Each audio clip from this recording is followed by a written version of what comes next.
last time I think we got to the lightning round, we asked you, Raoul, what's your allocation? And if I recall correctly, you said at the time, this is November last year, 25% gold and then 3/4 crypto. And of that 3/4 allocation, it was like 80 to 85% Bitcoin and then 15% Ether at the time. Has that changed? And how has that changed in your personal portfolio? Ridiculously. Soon after that, my Ether allocation started going up. I sold my gold almost immediately around then, maybe just before then. So I was 100% crypto and I have been for a long time now.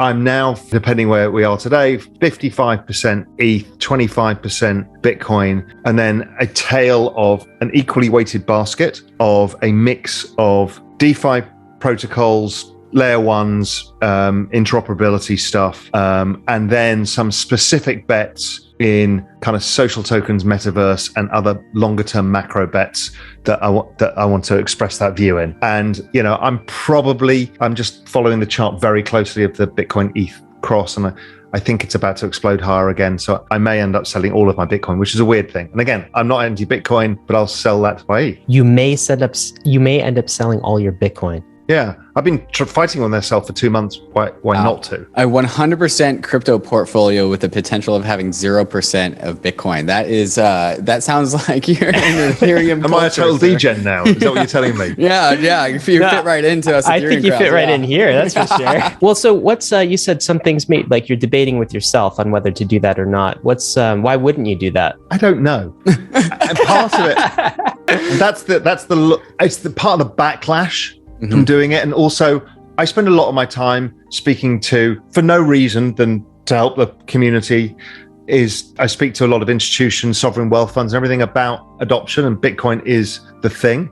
I get my sister-in-law into it, and I get as many people as I can. So it feels disingenuous if I don't own it. I passionately believe in it. So it's a weird thing that as an asset allocation, it's suboptimal, but for the greater good, it's probably the right thing to do. So somewhere between not selling all of it and keeping some of it, so I can still say, obviously, I've still got Bitcoin, but it'll only be 5%. So something like that, I think. How about end of 2021? Take us there. So do you have any price predictions? Let's do Bitcoin and Ether. My price prediction has been ETH north of 20,000. Wow. And that's pretty simple. All I did is just map over the ETH chart to the Bitcoin 2017 chart. They work perfectly, and it gives you 20,000. So, there's no great science to that, but it feels about right. I've also mapped the Bitcoin price versus Bitcoin 2013. They look pretty similar. And there's a bunch of other ways I do it with Bitcoin, with log charts and regression analysis, stuff like that. Generally speaking, I think it's somewhere between 250 to 400,000 with an outside chance of 1 million if we get an extended cycle. We're talking the end of 2021, or are we talking longer term than that? End of 2021, March 2022, something like that. Wow.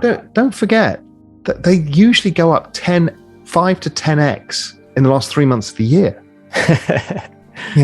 So, we haven't even got to the all-time high, but let's say Bitcoin goes up, 5x from the 60,000 high. That's 350. That'd be very normal rally for year end, considering we're about to have an ETF. And if I'm right, we might see the central bank pivoting to more printing. They may not print more money this year, but they'll start talking about it. Those two things alone are enough to drive Bitcoin to 350, 5x from here. You do think we're about to have a Bitcoin ETF then? Gary Gensler's going to prove without question. It's probably coming in October. Tell me, what is the most hopeful way we can come out on the other side of this rocky decade? My view has become somewhat different. Those factors are not going away, but we've got something else that I call the exponential age that's come into the middle of this. Over the next 10 years, we're already, all of us, dealing with this crypto exponentiality, right? We're starting to get our heads around what exponentiality means. When I say crypto goes up 5x in the last 3 months of the year, you kind of laugh, but you think, yeah, it's possible. Right, that's understanding. I definitely do. That's what exponential means, right? We're starting to get our heads around this. But we've got all at the same time the largest confluence of technologies that are all into maturity, i.e. the exponential stage. That's AI, robotics, genetic sciences, EVs, green energy. We have distributed computing power, Internet of Things, wearable technology. There's autonomous vehicles. There's a whole bunch of these things that are game changing. Literally, we can't get our heads around what this all means. And it's all going to happen at the same time. Now, there is a decent probability that changes the trend rate of growth finally. And then there is another probability that if you stick any money into any of these things, you can make some real returns, some really gigantic returns. And we talked about it in the crypto space. So a lot of people, I used to argue that average millennial at 32 years old was pretty screwed because their parents got an opportunity of all-time cheap valuations of equities, all-time cheap valuation of property, all-time cheap valuation of bonds and credit. They couldn't help but make money by just saving some money. They screwed it up by borrowing money, but that's what they did. And they borrowed money because their wages didn't go up. And I've proven that out over time. It's amazing. If you adjust household debt for wages and look at the total savings, the total amount, it's basically stayed consistent. They've just topped up their loss of purchasing power over time. But the millennials were faced with all-time record property prices, all-time record equity prices, all-time record credit prices, fixed income prices.